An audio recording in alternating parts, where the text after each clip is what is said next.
రైతులకు ఇప్పుడు ఒక అలర్ట్ అయితే ఉంది. సెన్యార్ తుఫాన్ దూసుకువస్తున్న నేపథ్యంలో కళ్ళల్లో ధాన్యం అలాగే ఉండిపోయింది.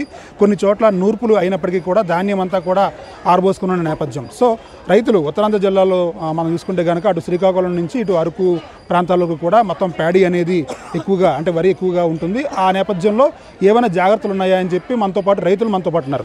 సార్ చెప్పండి, ఇప్పుడు కళ్ళల్లో ధాన్యం ఉండిపోయిన పరిస్థితి, ఇప్పుడు 2 రేపటి నుంచి అలర్ట్ ఉంది, తుఫాన్ అలర్ట్ ఉంది, సెన్యార్ తుఫాన్ వస్తుందని చెప్పి వాతావరణ శాఖ కూడా చెప్తోంది. ఈ క్రమంలో రైతులు తీసుకోవాల్సిన జాగ్రత్తలు అప్రమత్తంగా ఉండాలంటారా? అప్రమత్తంగా ఉండాలండి. ఇప్పుడు వరిసేను కోసిన వాళ్ళు కూడా ఇప్పుడు పొలాల్లోనే చిన్న చిన్న కుప్పలుగా పెట్టుకొని వర్షానికి దొరకకుండా కాపాడుకునే ప్రయత్నం చేయాలి. దీనికి ప్రభుత్వం కూడా సహకరించాలి.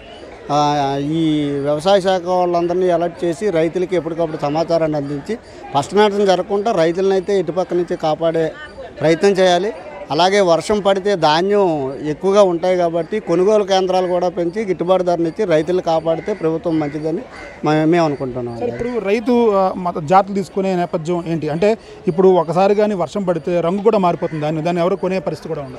వర్షం పడితే కంపల్సరీగా పొలంలో కానీ ధాన్యం కోసి ఉంచేసారు అనుకోండి, అది రెడ్ అయిపోతుంది. రెడ్ అయిన తర్వాత మార్కెట్లో దానికి షేర్ ఉండదు, రైతులు ఆసిపోయే అవకాశం ఉంటుంది. అందుకని కోసిన వారు ఎవరైనా ఉంటే, కోసేవాళ్ళు ఉంటే కొయ్యడం మానేయాలండి. కోసింది ఏమైనా ఉంటే వెంటనే దాన్ని చిన్న చిన్న బడిపిలుగా పెట్టుకొని చిన్న చిన్న కుప్పలు వేసుకొని కాపాడుకున్నట్టయితే పెద్దగా ప్రాబ్లం ఉండదు.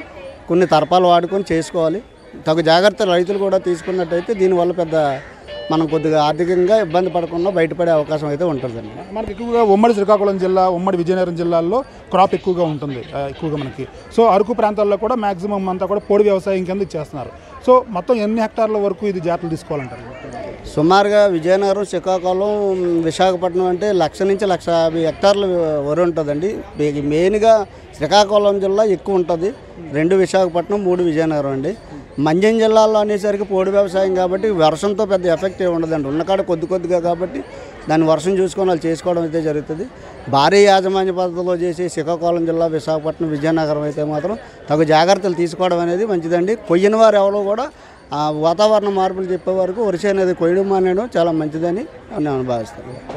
ఇది రైతు శ్రీనివాస్ గారు చెప్తుంది. మొత్తం చూసుకుంటే ఈ 2 రోజులు చాలా కీలకం. అంటే 28, 27 వరకు కూడా చాలా జాగ్రత్తగా ఉండాలని చెప్తున్నారు. కోసే వాళ్ళు ఎవరైనా ఉంటే కనుక కొయ్యొద్దు, ధాన్యాన్ని అలాగే చేలో ఉంచేయాలని చెప్తున్నారు. అయితే కోసిన వారు మాత్రం తగు జాగ్రత్తలు తీసుకొని వ్యవసాయ శాఖ సహాయంతోనూ ప్రభుత్వ సహాయంతోనూ వరి మొత్తం నాట్లకు సంబంధించి అయితే అంటే వరికి సంబంధించి అయితే కనుక కాపాడుకోవాలని సూచిస్తున్నారు.